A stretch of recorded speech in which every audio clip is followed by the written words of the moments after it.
오늘 고린도전서 12장 12절부터 마지막 31절 말씀 통하여서 은사의 다양성이라는 제목으로 함께 말씀을 살피고자 합니다.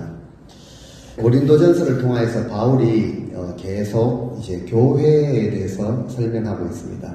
그래서 교회론이라고 신학 용어로 그렇게 표현하기도 하는데요. 우리에게 교회와 성도들에게 분명한 교회론을 제시하고 있습니다. 우리 이 자리에 앉아 계신 성도님들, 교회가 무엇이라고 생각을 하십니까? 여러분들이 생각하는 교회는 어떠해야 한다라고 생각을 하십니까? 생각이 다 있으시죠? 교회는 이러해야 한다. 생각이 다 있고 또 그 생각이 다 좀 다를 수가 있겠습니다. 누구나 저마다 행복한 교회, 아름다운 교회, 평생 다니고 싶은 교회를 꿈꿉니다. 그래서 교회의 그림을 그려보기도 하죠. 여러분들은 교회의 그림을 어떻게 그리고 계십니까? 여러 가지 모양으로 다르게 나타날 수가 있겠습니다. 근데 성경이 말하는 교회는 먼저 이제 선지자들과 사도들의 터 위에 세우심을 입었다. 에베소서에 보면은 바울이 그렇게 설명을 합니다. 주님이 친히 머릿돌이 되셨다. 그러니까 예수 그리스도가 머리가 되시는 교회라고 교회에 대해서 명확하게 설명을 합니다. 그리고 베드로의 그 신앙 고백을 들으신 주님이 내가 이 터 위에, 이 신앙 고백의 터 위에 내 교회를 세우겠다라고 친히 주님이 그렇게 말씀을 하셨습니다.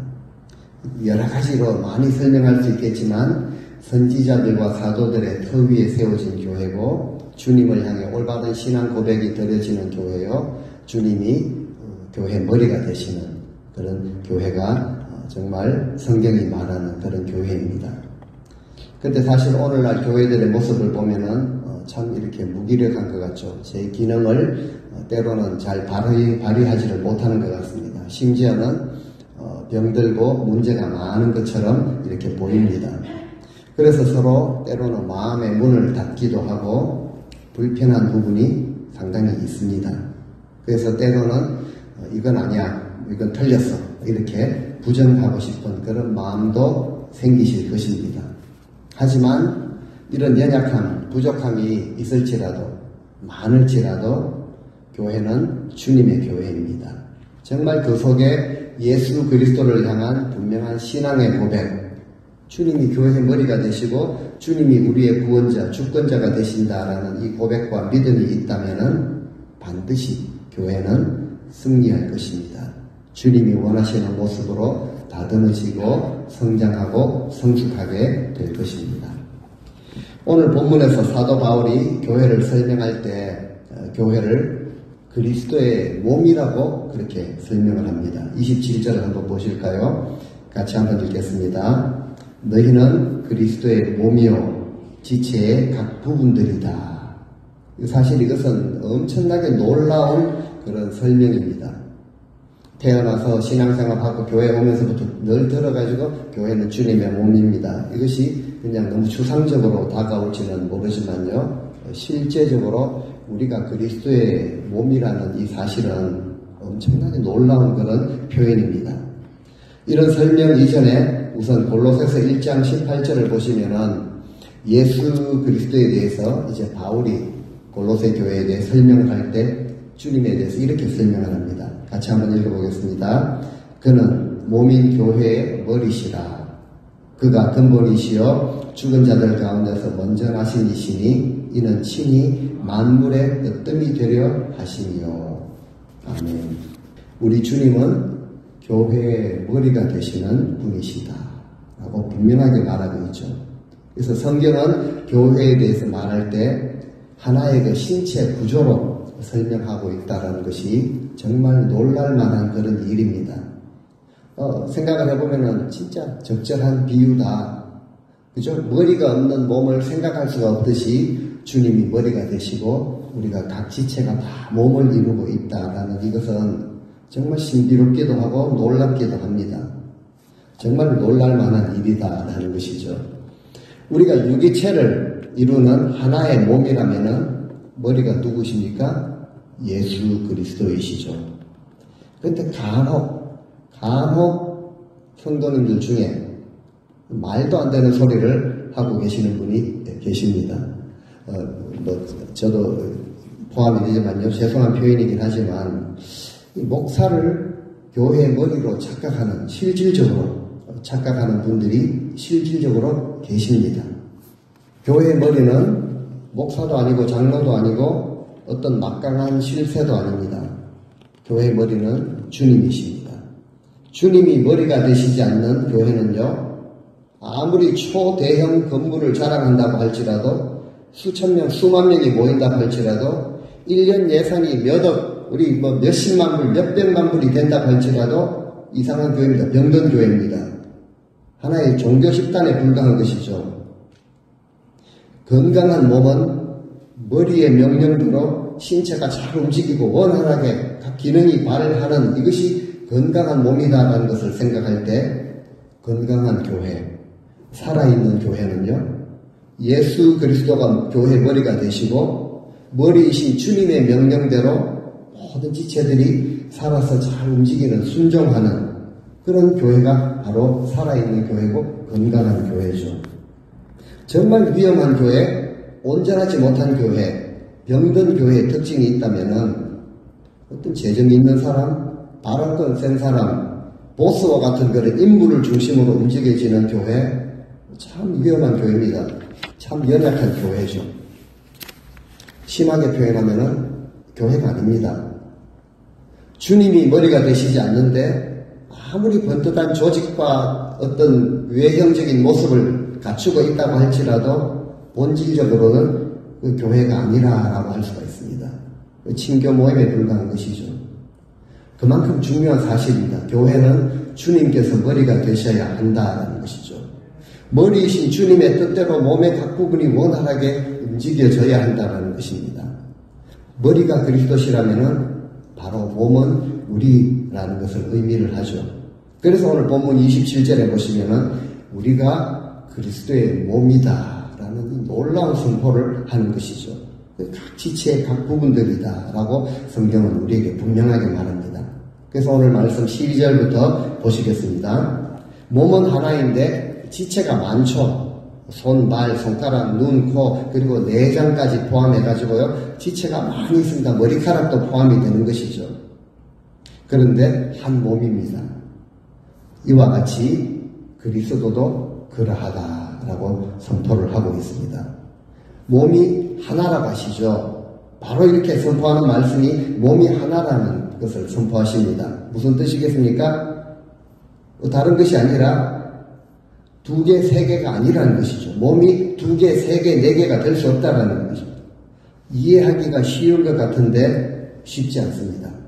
그리고 이제 설명하기를 많은 지체가 한 몸을 이루고 있다라고 분명하게 말하고 있습니다.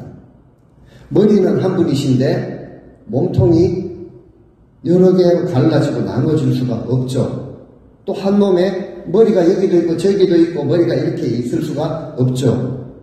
좀 우습다라고 생각을 할지 모르겠지만 심하면 이거는 괴물이다라고 표현할 수도 있을 것입니다. 머리가 하나이듯이 몸도 하나가 되어야지 당연한 것이죠. 13절에 보시면은 우리는 모두 한 성령을 받은 한 몸이다라는 것을 말하고 있습니다. 그런데 14절에 보니까 그 한 몸에 지체가 여러 개가 있다라고 그렇게 말을 하고 있습니다. 오늘 본문에 보면 지체라는 단어를 많이 쓰는데요. 바울은 고린도 교회를 생각할 때 벌써 이미 여러 파로 갈라져 있습니다. 교회를 설득해서 어쨌든 하나가 되게 하려고 바울이 노력을 하고 있죠. 그런데 좀 더 정확하게 표현을 하자면은 자, 새삼스럽게 우리가 하나가 되도록 함께 노력하자 이런 구호를 외치는 것이 아니라는 것이죠. 교회는 원래 주님을 머리로 하는 한 몸이라는 이 사실을 우리가 분명하게 새기자라는 이런 바울의 의도를 가지고 있습니다. 처음부터 하나였는데 우리가 하나가 아닌 것처럼 그렇게 우리가 여기서는 안 된다라는 사실이죠. 우리는 인간적으로 이런 생각을 좀 잘하는 것 같습니다. 우리가 하나 됩시다. 노력합시다. 우리가 함께 협력합시다. 이것도 참 귀한 모습이긴 한데요. 근데 이게 아니라 원래 하나라는 것입니다. 하나로 빚어진 한 몸으로 만드신 그런 존재라는 것이죠. 그래서 바울이 그렇게 이제 다음 절에 보면 쉽게 예를 들죠. 성경은 늘 우리에게 하나됨을 지키라라고 명령을 하십니다. 하나가 되도록 만들어보라, 노력하라가 아니라 원래 우리가 하나인데 이 하나된 것을 지키는데 정말 노력을 해야 한다는 것이죠. 그래서 바울이 각 서신서를 보낼 때마다 복음의 원리에 대해서 설명하고 실제적인 삶에 대해서 교훈을 주실 때 제일 먼저 끄집어내는 것이 바로 이 하나됨, 그리고 이 하나됨을 지키라라는 것을 교회들에게 서신서를 보낼 때마다 먼저 이렇게 설명을 권고를 하는 것입니다. 그래서 이것을 좀 쉽게 이제 설명을 하는데 15절부터 17절에 보시면은 손과 발이 나오고 눈과 귀가 나옵니다. 발이 나는 손이 아니니 나는 몸에 붙어 있지 않다. 이거 말이 안 되는 거죠. 귀가 말하는데요. 나는 눈이 아니니까 나는 몸에 붙어 있는 게 아니다. 나는 따로 존재한다. 이렇게 할 수가 없다라는 것이죠. 여기에는 내장들도 다 포함되어 있습니다. 간이나 콩팥이나 대장이나 심장, 허파 이런 것이 다 포함이 되어 있다는 거죠. 지체 중에 우리 몸의 지체 중에 어느 것 하나라도 빠지게 되면은 온전한 지체가 온전한 몸이 될 수가 없죠. 내가 교회의 한 구성원으로서 다른 구성원들 중에 어느 누구에게 당신 왜 그렇습니까? 당신 필요가 없습니다 라고 말해서는 안 된다라는 것을 비유를 통해서 우리에게 알려주는 것이죠.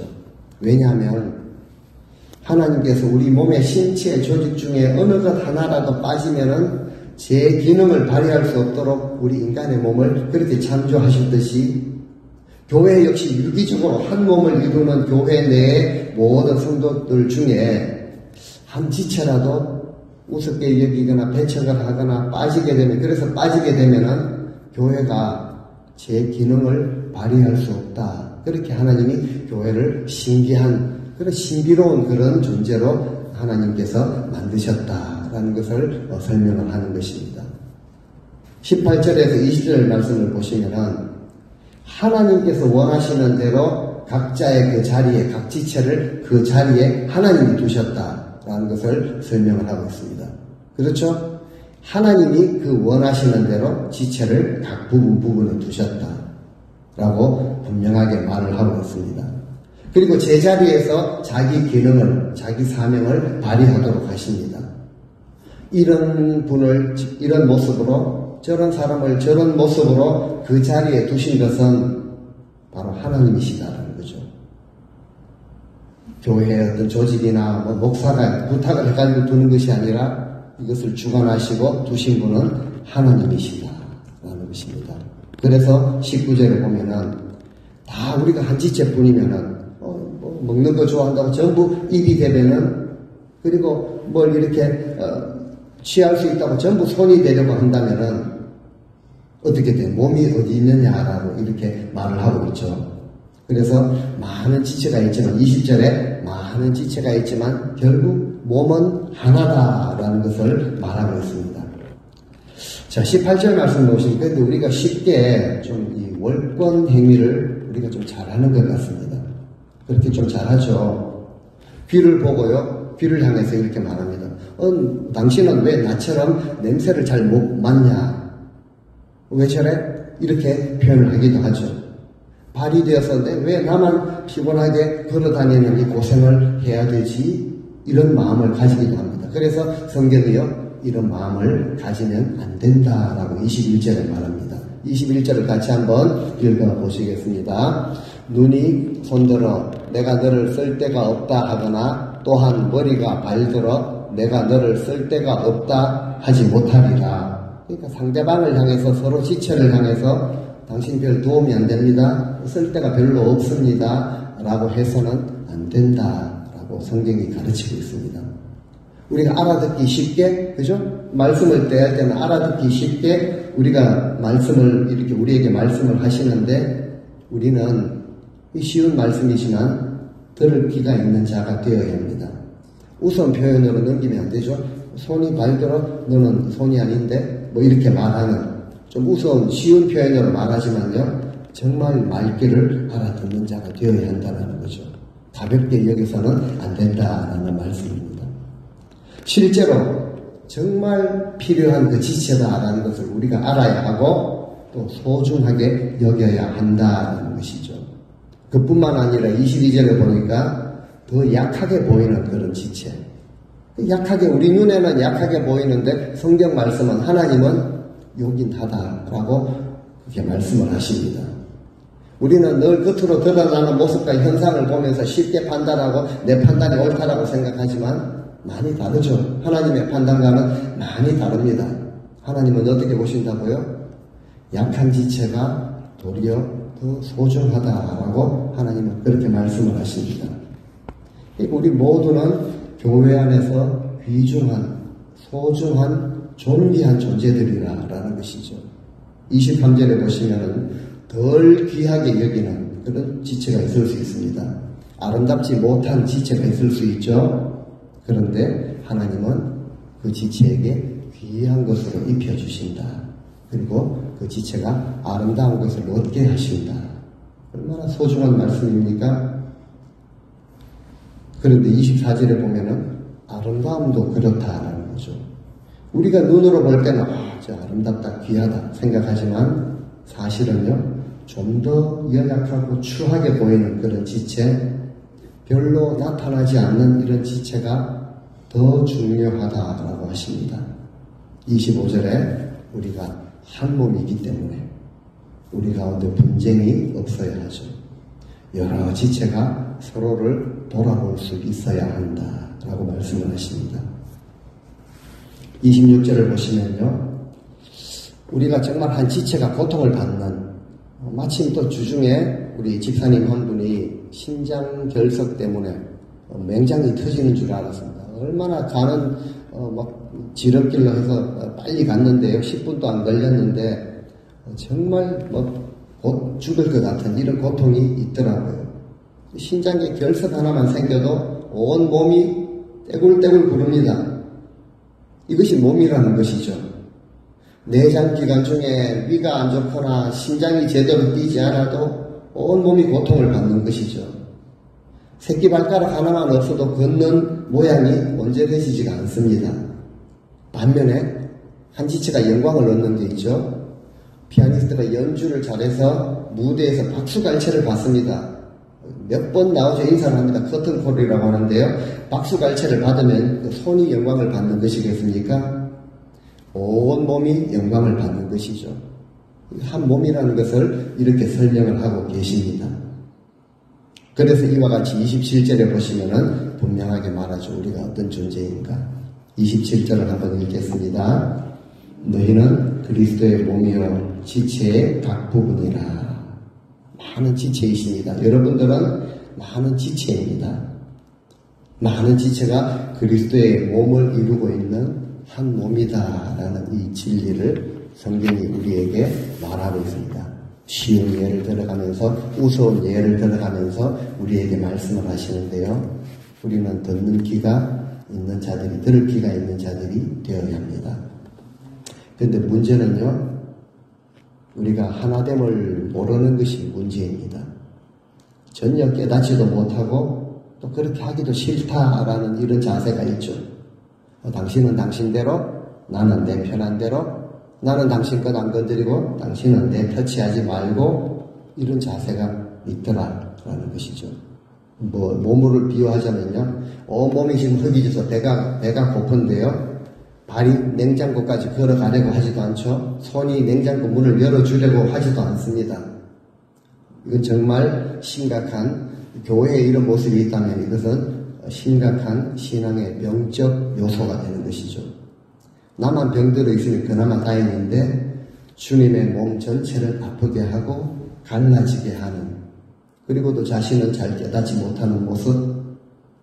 그래서 바울이 하나된 한 몸인 것을 알고 이것을 지키되 힘써서 자기 지체, 자기에게 맡기신 사명을 감당하며 함께 하나됨을 지켜나가야 한다는 것을 우리에게 쉽게 설명을 하는 것입니다. 새삼스러운 이야기가 아니라 원래 하나였다라는 사실을 잊지 말라라는 것이죠. 그리고 이제 교회 내 지체의 여러 종류들을 이야기를 하는데 어떤 모습들이 있는가 28절을 우리 같이 한번 읽어 보시겠습니다.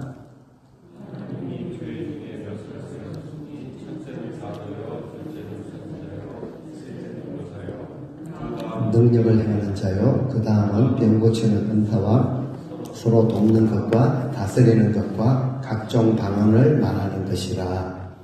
교회 내에 대표적인 직분들을 소개를 합니다. 사도가 있고 선지자가 있고 교사가 있고 능력 행하는 자가 있고 병 고치는 은사를 가진 자가 있습니다.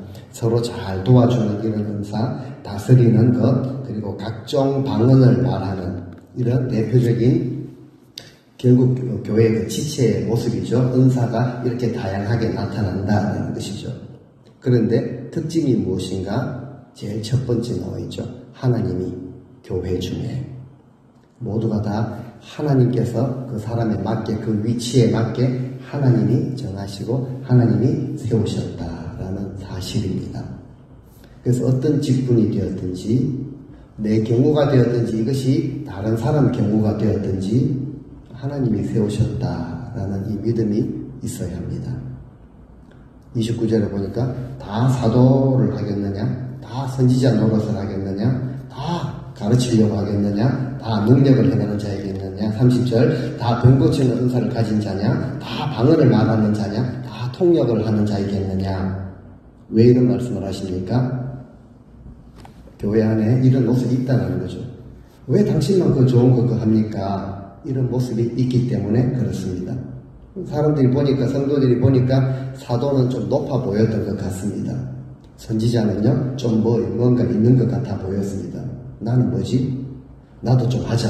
뭐 이런 모습이 있었기 때문에 이런 말씀을 하시는 것이죠.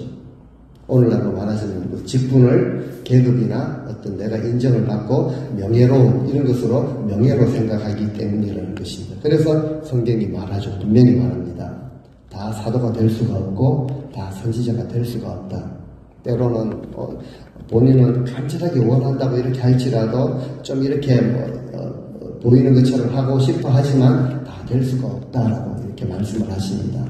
다 하겠다고 하면요 시끌벅적해지고 중구난방이 되어지고 이것은 그냥 교회가 아니라 시장통, 주님이 그렇게 표현을 좀 심하게 표현을 하시기도 하죠. 그렇게 되어버린다라는 것이죠.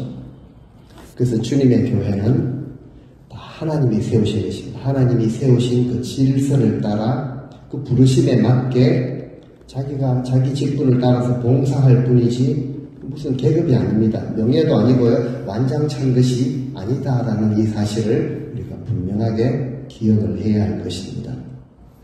그래서 우리가 모두가 다 하나님께서 정하시고 하나님이 두신 그런 귀중한 존재이다라는 것을 깨닫고 교회 내 은사가 다양합니다. 하나님이 각양 은사를 골고루 이렇게 주셨는데요. 다양하다, 다르다라는 것을 이해를 하고 특별히 상대방을 귀중하게 여기시고 삼위일체 하나님 안에서 다양한 지체들이 통일성을 이루어서 하나가 되어야 한다. 하나됨을 지켜야 한다라는 사실을 잊지 마시기를 바랍니다.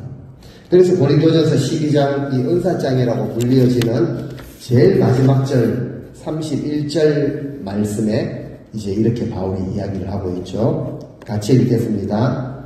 너희는 더욱 큰 은사를 사모하라. 내가 또한 가장 좋은 길을 너희에게 보이리라. 은사를 사모할 바에는 더욱 큰 은사를 사모하라라고 명령을 하십니다. 그러니까 우리가 이 귀한, 가장 큰 은사를 정말 바라고 얻기를 사모를 해야 한다는 것이죠. 근데 사모하는 자들에게는 가장 좋은 길을 보여주시겠다라고 약속을 하십니다. 그러니까 귀한 이 은사를 사모하고 그리고 그 은사를 받았을 때 그리고 그 은사를 잘 귀하게 사용을 했을 때 이거는 주님 앞에 정말 귀한 칭찬과 상급을 받는 길이다라는 것을 우리에게 말하고 있죠. 무엇이겠습니까? 무슨 은사일까요? 사랑의 은사입니다. 이것을 사모해야 한다는 거죠. 그래서 고린도전서 13장이 이제 사랑장으로 연결이 되는 것입니다. 그리고 이 은사는 귀한 열매를 거두게 되어 있습니다. 귀한 상급 받기를 원한다면 우리가 큰 은사를 사모하시고 어떤 능력이나 어떤 이런 것이 아니라 사랑의 은사 사모하시고 그 은사를 통해서 섬기는 사랑, 베풀고 나누는 사랑, 다른 지체들을 귀하게 여기며 서로 돕고 협력하는 사랑을 실천해야 합니다. 이 은사를 가만히 보면요, 모든 교회 내 분쟁과 갈등, 파벌을 종식시켜버리는 힘이 여기 있다는 것이죠. 주님을 사랑하는 자는 이 큰 은사를 받을 수 있도록 구해야 합니다. 요한일서 4장 19절 말씀에 같이 한번 읽겠습니다. 우리가 사랑하면 그가 먼저 우리를 사랑하셨습니다. 주님께서 우리를 먼저 사랑해 주신 이 귀한 사랑을 우리가 받았다면 우리는 서로 경쟁하거나 비교하거나 저 사람은 저런데 왜 저러지 열등감을 가지거나 또 하나님께서 귀하게 여기시는 약한 지체를 우리가 함부로 월권 행위를 가지고 무시하거나 내가 더 우월하다라는 이런 생각을 가져서는 안 된다라는 것이죠. 각양 다른 모습으로 우리 다 지체들을 서로 못마땅하고 보기에 좀 그렇더라도 가장 다른 모습으로 한 유기체로 만들어 두신 이유가 있습니다. 서로 돌아보고 사랑과 긍휼을 연습하도록 계속 연단되어지도록, 그래서 하나님이 귀하게 보시는 연약한 지체, 곤고한 지체, 부족한 지체, 좀 추한 이런 지체들을 공동체 안에 두셨다라는 것이죠. 그렇다면은 세상 사람들이나 심지어 우리 교회들도 좀 관심이 쏠리기 쉬운 이런 부분들이 있죠. 특이나 외형, 실력이나 내 영향력을 좀 이렇게 늘려나가는 이런 것에서 우리의 관심을 돌이켜가지고 우리는 주님의 손과 발이 되어서 우리에게 허락하신 이 귀한 은사들을 통하여서 주님의 마음이 있는 곳, 주님의 마음이 어디가 있습니까? 아버지의 마음이 어디가 있는가요? 연약한 지체, 부족한 지체들에게 하나님의 관심과 마음이 가 있죠. 그런 지체들을 돌보고 섬기는 자세. 그래서 예수 그리스도의 부유함과 생명의 풍성함을 저들도 같이 누릴 수 있도록 우리의 것을, 우리의 은사를 통해서 활용하는 것을 통해서 드릴 수 있어야 할 것입니다. 우리의 시간과 정성, 여러분들에게 허락하신 은사, 물질, 많은 헌신들을 통하여서 우리가 정말 저들도 부유함과 풍성함을 누릴 수 있도록 섬겨야 하는 것이죠. 다시 한번 우리 주님이 머리가 되시는 교회 안에서는요, 모든 차별의 벽을 허물고 우리 각 지체들이, 우리 성도님들이 손발을 걷어붙이고 우리 주님의 마음으로, 주님이 아파하시는 그 마음으로 주님의 눈물이 있는 곳을 우리가 찾아다닐 수 있는, 그래서 우리 복음과 헌신과 우리의 은사, 우리의 정성으로, 우리의 재능으로 저들을 섬기는 것이죠. 세상에서는 빛과 소금이 되어서 하나님의 나라를 이루어가는 것에 대한 이 고민을 우리가 해야 되고요. 그리고 주님 주시는 마음으로 결단을 해야 되는 것이죠. 그리고 결단한 것, 주님 앞에 서야 하는 것이 있다면 반드시 지켜나가리라라는 이 순종의 삶을 우리 주님께 드릴 수 있는 우리 모든 성도님들 되실 수 있기를 우리 주 예수 그리스도의 이름으로 축원드립니다. 아멘.